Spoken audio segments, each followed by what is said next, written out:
Hey everyone, on this video today, I would like to talk about E3 and what you can expect from it. For 10 years now, June has been the biggest month for gaming news. E3 has been going since 1995. Nintendo and Sony were there from the start. Microsoft joined in 2000, and this will be the first year since Sony is not at E3 at all. Before we go into details of all the schedule of this E3, I'd like to talk a little bit about what to expect from it. First off, hardware. It's going to be a big deal on this year's E3. So Microsoft has already been teasing the next generation. Like last E3, they already mentioned it. So it's kind of a certainty that this year they're going to talk about it and they're going to go into detail on what the next Xbox is and what we should expect from it. We might see the actual console there. And even if we don't, it will probably fuel all our hopes and dreams for what the next generation will be, for what games we're going to play on it. We'll talk about that. When talking about hardware, this next one is a little bit surprising because Nintendo is rumored to be showing two new models for the Switch, a less powerful one and another one a little more powerful. And the Wall Street Journal reported this a while back, and since then there's been like multiple reports about it, so it's kind of a certainty now. It's hard to say, but Nintendo is rumored to present a Switch where maybe like the Joy-Cons are attached and it's a little more towards portable instead of like home console, and the more powerful one, which is rumored to be released later, like the cheaper one coming sooner and then the powerful one later, is rumored to have like more processing power. But it's hard to believe that Nintendo is gonna separate the player base, right? Because they can't, they've done that before, but it's hard to believe that they're gonna release such a powerful Switch that people with the regular Switch won't play some games. Yeah. Now, why is that surprising, you may ask? Like, oh, obvious that the Switch is gonna have a revision. Not really, because Nintendo hasn't done any console revisions before. Not on the sense that we're talking about the Switch. Like they did the Wii Mini and I think some other one that I'm not remembering right now, but it's not something that they do with home consoles. But when it comes to portable devices, that's like what they do, right? Like if we get the 3DS, just the 3DS alone, there's like 3DS, 3DS XL, new 3DS, new 3DS XL, 2DS, the new 2DS XL. And since the Switch is like a home console and a portable at the same time, it's not hard to believe that they're gonna revision the Switch because it's a hybrid and not only like a home console. So a revision seems plausible and like it's gonna happen, I believe, but not as frequently as a portable device. I think they're gonna be in between, but I think we're gonna hear about it at E3, and there's something to be excited hardware-wise. Hardware always gets people excited, like it's kind of a, what is this? New generation, like more power, what games are we gonna play? So I think it may look different, right? They might do a better D-pad. Yeah, they might do a better D-pad. I'm looking at you, Joy-Con. And yeah, like it's exciting. And lastly, Sony won't be at E3, but they talked about the PS5 in the interview with Mark Cerny, and they gave out a few details. They're interesting, but it's hard to speculate beyond that. All they did was like hype up this SSD and loading times, which is really exciting. And like, if I'm being honest, I still think that Sony will be around E3. Like, they already mentioned yesterday on a State of Play that like there's some kind of event going on June, Days of Play, I think it's the name. So like maybe they're gonna do something, a State of Play near E3 to keep the eyeballs on them. I don't know if they're gonna talk about the PS5. I don't think so. They'll probably do it like later in the year or even early 2020s. But it's definitely like, right, the next generation is creeping up, and yeah, it's time to get excited about it. And hardware is going to be a thing at E3. We should be excited about it. Yeah. Next, we're going to talk about games, right? E3 is all about games. games, games, games, games. And that's the most exciting thing about E3, right? Like all the announcements, everything about it. And yeah, that's what gets me hyped up, like seeing the keynotes and all the new games, all the new announcements. I remember when they showed like uh The Last Guardian, Shenmue, oh, and Final Fantasy like remake. It was I was my mind was blown. Like I was screaming and jumping. Like yeah, games are really exciting, and there's a lot to be excited about games in this E3. First off, Ubisoft. They're not gonna be showing an Assassin's Creed, like it's rumored to be another year off, and that game's gonna be about Vikings. There's like a lot of rumors about it. But what they will show, probably, allegedly, is new Watch Dogs, like Watch Dogs 3. And I played the first Watch Dogs when it came out. I had a lot of fun, but it was like really flawed, right? Like it wasn't like a great game. But I played Watch Dogs 2 I think last year. Like it took me a while to get to it, but it's a lot of fun. Like if you haven't played Watch Dogs 2, you should definitely play it. Much better game. So they announcing Watch Dogs 3 is really exciting. Like we'll probably be in London, that's a rumor. And they keep reiterating, like keep making the game better. So Watch Dogs 3 is going to be a really good game. At least that's what I hope, and that's what we have been seeing, like where they're going with the series. Ubisoft also has been doing like a lot of surprises. They did Mario and Rabbids, they did Starlink with Star Fox, like in partnership with Nintendo. So they have been on top of their game when it comes to like new IPs and trying some like weird stuff. So I would keep my eye open for the Ubisoft keynote because there might be some like hidden thing in there, like some new games, something exciting. And yeah, Ubisoft have been doing like a great job. I think like when it comes to ranking the keynotes, I believe Ubisoft has been like at the top for me for like the past years. They've been doing like a great job. Now, for Bethesda, it's kind of hard to say what it's gonna be. I mean, Doom Eternal is gonna be there. We're gonna get a release date for it. It looks amazing. But after what Fallout 76 was, it's kind of hard to know what they're gonna do, like what they're gonna show. Are they gonna ignore Fallout 76? They're gonna talk about it. It's hard to predict how they're gonna deal with it because the backlash was crazy, right? Like it was not just about the game. It was about like even the pre-order bonuses and some things in the game, and it was a mess. Like this game was a complete mess. And yeah, it's hard to know what they're gonna do. Rage 2 releases right now. Some other studios might be working on like sequels or new games. Maybe we'll see a Dishonored 3. I don't know. Like it's hard to predict Bethesda due to the backlash. Like it's hard to know what they're gonna do, how they're gonna tackle it. They'll probably do some dumb joke about it, right? Just like they did with Fallout 76. Oh, like the beta is called broken. I think they like made jokes about their games being broken. But oh ho, it was broken. That game didn't work at all. Now for Microsoft, it's gonna be interesting. Because as I said, they're gonna probably talk about the new Xbox. And recently they bought a lot of studios. Like they bought like crazy studios, like big studios like Obsidian, Ninja Theory, and like a lot more. And they're gonna talk about, I think actually what they should do is talk about what these studios are making. And I think that's what they might do.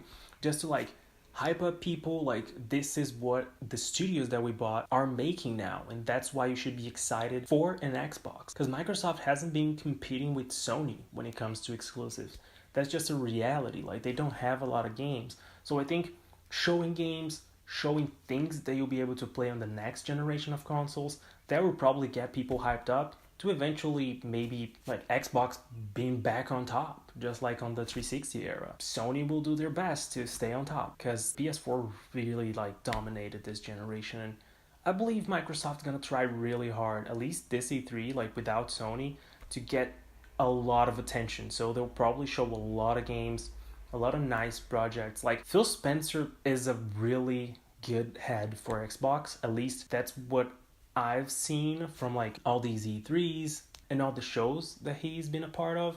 And it seems like he's doing really great decisions. And I believe we'll see some games and Microsoft will rise. I don't know if to the top, but they're shaping up for a better generation. Now, Nintendo. That's, oh my god. That's where, oh, my dreams could be crushed. Because they teased an Animal Crossing and I'm really excited for it. And I really hope they show it. Like, I really hope that Nintendo comes out. There's still a lot of games that hasn't seen the light of day on Switch. And I hope that they show these games. I hope that Luigi's Mansion 3 is awesome. I mean, when we saw it, it looked awesome. So there's so many other titles like that Nintendo own that still need to come out on Switch. And like we had a powerful first year. I don't believe the second year was as powerful. I mean, that's hard, right? Like Zelda and Mario on the same year. Like, what? But I think they might go hard this year, like Animal Crossing, Luigi's Mansion, and some other games that we still gonna hear about. Like Astral Chain, they might do like a full blown out on it. And it looks cool, it's platinum. And actually, Retro's project needs to be like done by now. They're gonna work on Prime 4. And for all this time, like they had to be working on something. Like Retro is like a top tier Nintendo developer. Like the games that they make, those Donkey Kong games, they are top tier. So it gets me really excited to know what they're working next. There's a lot of rumors, kind of speculations regarding like a picture of Reggie, and then there's like this robot hand and this Mario like not letting you see what's there, like with all the Retros franchises. So there might be something there, like, I don't know, right? Speculation, whatever, but their project must be ready at this point. So as a conclusion, I believe that Nintendo is going to show a lot of games. They're not going to let the Switch slow down at all. Like, it has been slowing down a little bit sales-wise. The Switch is selling like crazy, and I think they want to like keep that momentum going, selling a lot of units, even with those remodels, maybe. And games. Like, games is what sell the consoles. Oh, and we might even, I just remembered, we'll probably see another character. We'll probably see another character for Smash. Joker's so good. Like, I haven't talked about it. Actually, I need to make a video about this, but like, Persona 5 is my favorite game ever, so yeah. And Joker in Smash is just perfection. Like, he's perfect. And like, like we're gonna hear about a next character. So yeah, exciting stuff for games. A lot to be excited for this E3, right? Hardware, games, and there's something else. That something else is a little company called CD Projekt Red. Like, you've probably heard about them.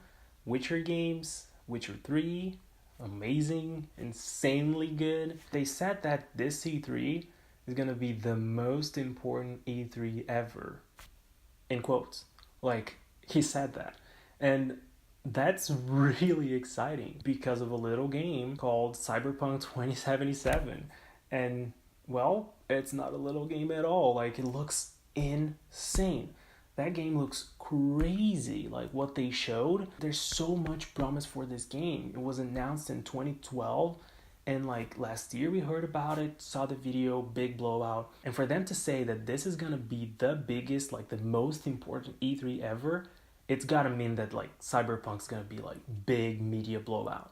Like, we're gonna see everything about the game, a demo maybe, like I don't know, but just wild speculation. But what makes it the most important, right? Maybe we'll get a release date, a release window. Like, there's gonna be something huge about Cyberpunk 2077, and it's gonna be at this E3.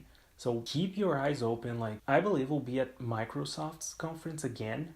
It seems like that's the partnership. So yeah, keep an eye out for that. Like, that's really important. It's gonna be crazy. At least that's what they're making us believe. Like, if he says that it's gonna be the most important E3 and just like one Cyberpunk trailer, like, really? Did you just make me get hyped for nothing? I mean, that goes around, right? Like, it happens. When you like Nintendo stuff, that's what you're used to. Oh, Nintendo. But Cyberpunk 2077 will be there. It's gonna be big. All this, like everything that I've talked about, like hardware games and Cyberpunk, it just comes to show that there is a lot to be excited about. Like, even if Sony is not around, even if EA, like, EA is not doing a keynote this year, like, even if these things are not happening, even if it seems that E3 is not ramping up, it's actually like slowing down, like companies leaving, it's still like there's a lot to be excited about. There is a lot. And I believe this is all just the tip of the iceberg. Like, it's so hard to predict what's to come when it comes to E3. And when I talked about games, those are not even like, right, like 5% of the games we're gonna hear about at E3. There's so many other indie games. There's so many other amazing games, like new IPs that might get revealed. And we just have to watch all the keynotes and keep an eye out. And it's an exciting time. Like, despite the companies leaving, like, yeah, it's sad that Sony's not there, because Sony had been doing some great shows. Like, last year was kind of lackluster. I mean, the games that they showed, amazing, top tier. But the show itself was, yeah, you can't compare it with like 2015, 2016 Sony, right? 2017. And yeah, it's rough. There is still a lot to be excited about. And I'm really excited about E3. We're just almost a month away, and it's the best time of the year for games. It's just, whew, that week is like flying high. And it's funny because I joke with a friend that, like, when E3 is over, you don't even know what to do with your life anymore. You're like, what do I do now? Oh no. Because you've been like watching live streams all day, like consuming all this game media, and then it ends. And you're like, what do I do? Like, I want more news, I want more games. Yeah, really exciting stuff. Now I'll go over like the timing of each conference. I believe they've all been announced at this point, just so you like mark your calendar, do not miss this. And there's always like other live streams, right? GameSpot, IGN, like all these media outlets, they do live streams throughout the whole thing.